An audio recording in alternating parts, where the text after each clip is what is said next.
బా ఆకలి అవుతుంది కొంచెం నిన్న ఇప్పిమ్మన్నాడు టిఫన్ ఇప్పిరాళ్ళు రామమ్మ ఇప్పిస్తా ఎంత తింటావు తినిపోమ్మా. బా వీడు ఎంత మంచి వర్రా అడగ్గాని ఇప్పిస్తానంటున్నాడు. సర్లే పర్వాలేదు ఇప్పిత్తు బా.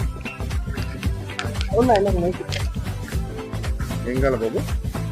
ఉన్నాయినా ఇడ్లీ వడ దోశ పూరి ఏం కాల బాబు? ఇడ్లీ ఒక ప్లేటు, పూరి ఒక ప్లేటు, దోశ ఒక ప్లేటు, 3 ఇచ్చేనా.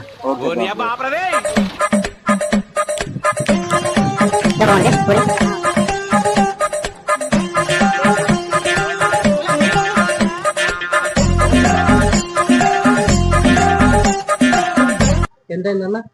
100 రూపాయలు తమ్ముడు. థ్యాంక్స్ రా టిఫన్ ఇప్పిత్తి. నా డబ్బులు అయితేనే కదా మమ్మ అది. మరి ఎవరిదిరా? నీదే ఆడ పడిపోయింది చిక్కింది నీ డబ్బులతో నీకే టిఫిన్ ఇప్పించాను. Flash back.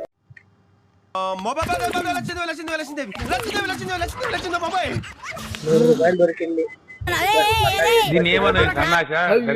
వారం రోజుల నుంచి ఎత్తి పెట్టుకున్నారా డబ్బులు.